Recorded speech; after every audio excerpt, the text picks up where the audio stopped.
l'orgueil est extrêmement dangereux. Et il est défini comme étant hautain, étant élevé, comme céder à l'estime de soi ou à la confiance en soi et à la gloire de l'accomplissement de soi. J'espère que vous avez remarqué combien de fois le mot « soi » est utilisé dans cette définition. Soi, soi, soi, soi, soi. La Bible dit que si nous voulons suivre Christ, nous devons prendre notre croix et le suivre, nous oublier. C'est là la croix que nous devons porter, c'est de nous sortir de nos pensées. Ayez la pensée de Christ et laissez-le couler à travers vous. Nous mourrons à nous-mêmes et nous vivons pour lui. Amen. Orgueil égale vantardise. Les personnes orgueilleuses parlent beaucoup d'elles-mêmes. Et personnellement, je ne voudrais pas avoir quelqu'un plein d'orgueil comme ami proche. Et quand je rencontre quelqu'un et tout ce dont il parle est lui-même, et il me parle de tous ses accomplissements et tout ce qu'il fait, et c'est lui, tout le temps, je dis juste, vraiment? Ce n'est juste pas vraiment ce dont je veux parler tout le temps. La vantardise est définie comme étant de la fanfaronnade. C'est ce que c'est, la pratique de la fanfaronnade. Prétendre que vous êtes quelque chose que vous n'êtes pas. La vantardise est juste stupide parce que tout le bien que nous sommes capables de faire, c'est uniquement parce que Christ le fait à travers nous. Amen.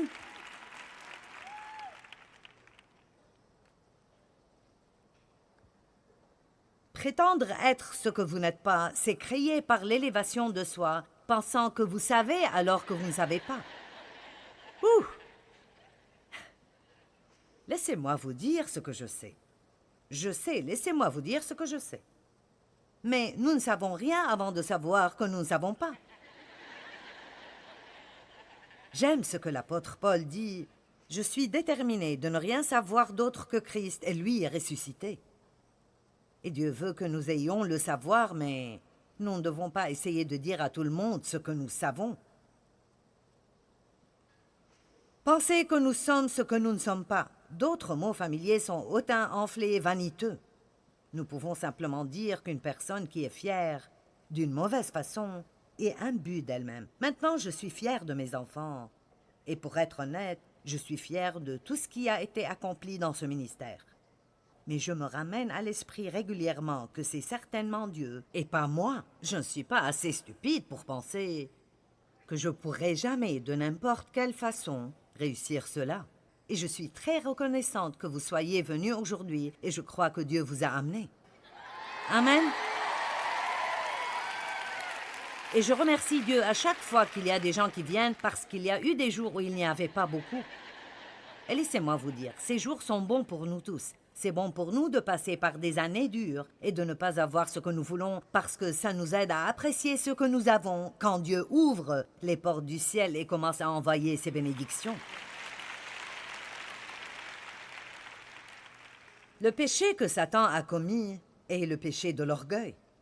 Il était à l'origine un ange de louange. Son corps était fait d'instruments de musique. Et il était une créature merveilleuse et étonnante et belle. Mais dans Ésaïe 14, le verset 12, il nous rappelle de la chute de Satan. « Te voilà tombé du ciel, astre brillant, fils de l'aurore. Tu es abattu à terre, toi, le vainqueur des nations, ô roi satanique et blasphémateur de Babylone. Tu disais en ton cœur, je veux que vous remarquiez combien de fois le terme « je » est écrit. « Je monterai au ciel, j'élèverai mon trône au-dessus des étoiles de Dieu, je m'assiérai sur la montagne de l'assemblée à l'extrémité du nord. Je monterai sur le sommet des nues, je serai semblable au Très-Haut. » Ouh! Oh! Et voici la réponse de Dieu, tu seras précipité dans le séjour des morts. Donc, quand nous nous élevons nous-mêmes, Dieu est très capable de nous abaisser. Il nous invite à être humbles sous sa main puissante. Mais si nous ne le faisons pas, il le fera pour nous. Et ceci est l'une des choses les plus douloureuses que nous pouvons traverser émotionnellement.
C'est d'être si imbus de nous-mêmes et que Dieu doive nous montrer que nous ne sommes rien sans lui. Maintenant, notre société d'aujourd'hui est pleine de « je ferai ». Et beaucoup de gens pensent qu'ils n'ont pas besoin de Dieu.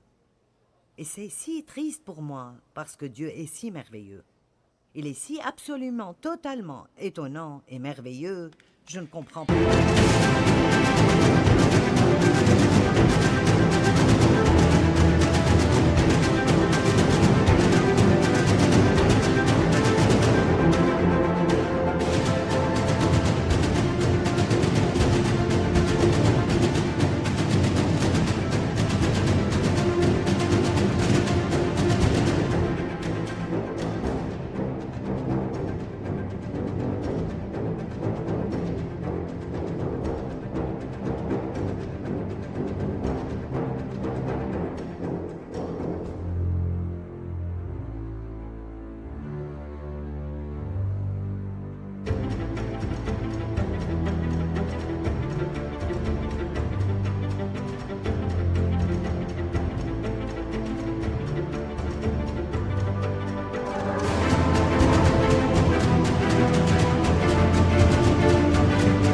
Pourquoi quiconque ne voudrait pas de relation avec un Dieu aussi bon que lui.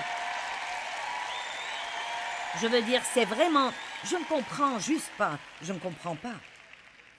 Parce que quand vous avez une relation avec Dieu, pas une religion, mais une relation avec Dieu, et je pense, pour être honnête, que les mauvaises expériences dans la religion sont en partie la raison pour laquelle tellement de gens refusent Dieu. Jésus n'est pas mort pour que vous ayez une religion ou pour que j'aie une religion. Ne soyez pas si fiers de « je suis catholique » ou luthérien, baptiste, méthodiste, pentecôtiste. S'il vous plaît, ne vous offensez pas, mais Dieu s'en moque. Amen.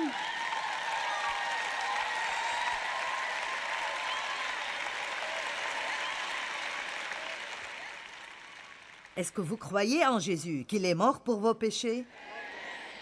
Qu'il est ressuscité d'entre les morts? Qu'il a payé pour vos péchés? Qu'à travers lui, vous pouvez avoir une nouvelle vie? Est-ce que vous croyez que Dieu est bon?